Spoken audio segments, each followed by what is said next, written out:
नमस्कार रसिकजन हो. आजपासून 4 ते 5 व्हिडिओ आपले सौंदर्याची उपासना यावर आहेत. वेगवेगळे विषय आहेत त्यामध्ये. आपला पहिला भाग यामध्ये आपण सौंदर्य कशास म्हणतात आणि सौंदर्य कशी असते याचा विचार करणार आहोत. सौंदर्य हे नैसर्गिक आणि विशेष असते. ते जाणीवेत, स्पर्शातून किंवा आपल्या भावनांमधून अवयवाद्वारे व्यक्त केले जाते.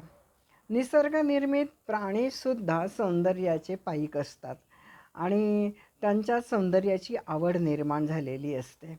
आपण बघितलं असेल, काळी काळी कुळकुळीत कावळीसुद्धा आपले पंख चोचीने साफ करताना आपल्याला दिसते. तसंच छोट्याशा डबक्यामध्ये एखादी चिमणी आपल्या पंखांवर ते पाणी घेते आणि आपल्या नाजूकशा पंखांनी, इवल्याशा पंखांनी साफ करण्यात आनंद घेत असते. ते दृश्य पाहून आपलं मन खूप समाधानी होतं आणि आपल्याला आनंदही होतो. कारण स्त्री किंवा मानव हे जसे सौंदर्याचे उपासक आहेत, तसेच प्राणी आणि पक्षी हे सुद्धा आहेत.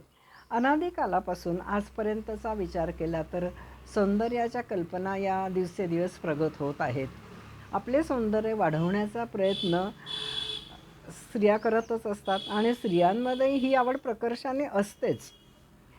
त्यावेळी म्हणजे पूर्वी रंगीबेरंगी पाना फुलांची आभूषणे अलंकार म्हणून वापरायची आणि अंगाला निरनिराळे रंग चोपडून आपलं शरीर सजवायचं प्रयत्न स्त्रिया आणि पुरुष करत असत.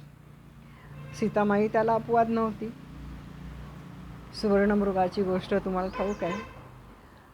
मेहंदी, अर्गजा, खोप्याची वेणी, पिळाची वेणी, पाचपुडी वेणी अशा अनेक प्रकारच्या पद्धती त्या काळातसुद्धा उपलब्ध होत्या. त्यासाठी लागणारी आभूषणेसुद्धा त्या काळात तयार होत होती. आणि आपल्याला ठाऊक आहे की सौंदर्य सतत वाढवण्याचा प्रयत्न स्त्रियांचा असतो. आता तर शास्त्रशुद्ध त्यामध्ये प्रगती झाली आहे आणि शास्त्रशुद्ध उपाययोजनाही निघालेल्या आहेत. सौंदर्य साधना करणे हा प्रत्येकाचा हक्क आहे. इवल्याशा मुलीलाही वाटतं की आपण सुंदर दिसावं. ती आरशात आपल्या फ्रॉककडे निरखून निरखून पाहत असते. तर रूपम शीलम गुणम ही युती जिथे आहे ना, त्या ठिकाणी व्यक्तिमत्व परिपूर्ण होत असते. आता सौंदर्य कशात आहे हे बघूया. केशवसुतांची क्रांतीची कविता जपूर जा फुलपाखरू रांगोळी काढताना बघून किंवा या काव्यांमधून काव्य सौंदर्य झिरपत गेलं आणि ते अमर झाले. काव्यातही सुंदरता आहे.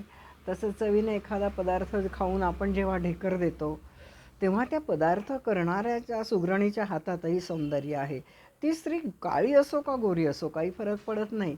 पण जी स्त्री तिचे शिक्षण, बुद्धिमत्ता, कुटुंबाची आखणी, कुटुंबाचे संस्कार किंवा पतीच्या प्रेमाची साक्ष हे ज्या स्त्रीला मिळते ना, ती जगातली सगळ्यात सुंदर स्त्री असते. मग नीटनेटकेपणा, स्वच्छता, स्वच्छ कपडे, डोळ्यातील भाव हे सुद्धा स्त्रीची सौंदर्य वाढवत असतात. सौंदर्याचे मापदंड आपण कसे लावतो? टी व्हीवरच्या ॲक्ट्रेस आणि या सिरियलमधल्या सिरियलमधल्या त्या तारका यांना बघून लावत असतो. पण ते सपशेल चुकीचं असतं. कारण सौंदर्याचे मापदंड वेगळे आहेत. एखाद्या गुरुजींच्या फळ्यावर लिहिलेल्या हस्ताक्षरात सौंदर्य सापडतं.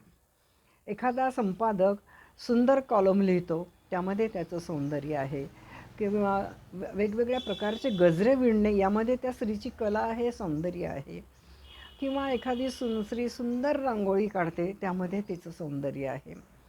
आपण करत असलेले प्रत्येक काम म्हणजे सौंदर्याचे सादरीकरण, हे लक्षात ठेवायचं. आपण करत असलेले प्रत्येक काम म्हणजे सौंदर्याचं सादरीकरण. आता प्रेमपूर्वक आगत स्वागत, मृदू बोलणं, सामंजस्य यातही सौंदर्य आहे. आता एखाद्या लहान मुलाच्या आईला बघा, ती जेव्हा बाळाला कुशीत घेते ना, तेव्हा तिच्या चेहऱ्यावरचे भाव बघा, अतिशय सुंदर तिच्या चेहऱ्यावरचे भाव असतात. आता आणखी एक उदाहरण देते. मेरी कोमचं सौंदर्य कशात आहे? तिच्या ठोशामध्ये आहे. मोदी साहेबांचं सौंदर्य त्यांच्या कणखर नेतृत्वात आहे. अंगराजाचं सौंदर्य त्याच्या जाणशूरपणामध्ये आहे. अर्जुनाचं सौंदर्य रणकौशल्यामध्ये आहे. तर शिवाजी महाराजांचे सौंदर्य हे त्यांच्या एकनिष्ठेत आहे. कालिदासाचं सौंदर्य त्याच्या कवितांमध्ये आहे, त्याच्या मेघदूत काव्यात आहे. म्हणजे वेगवेगळ्या ठिकाणी सौंदर्य आपल्याला मिळते, पाहायला मिळते. आत्मविश्वास आला की आत्मसन्मानाची जाणीव होते व ते जगणारी बाई ही आपोआप सौंदर्यवान ठरते.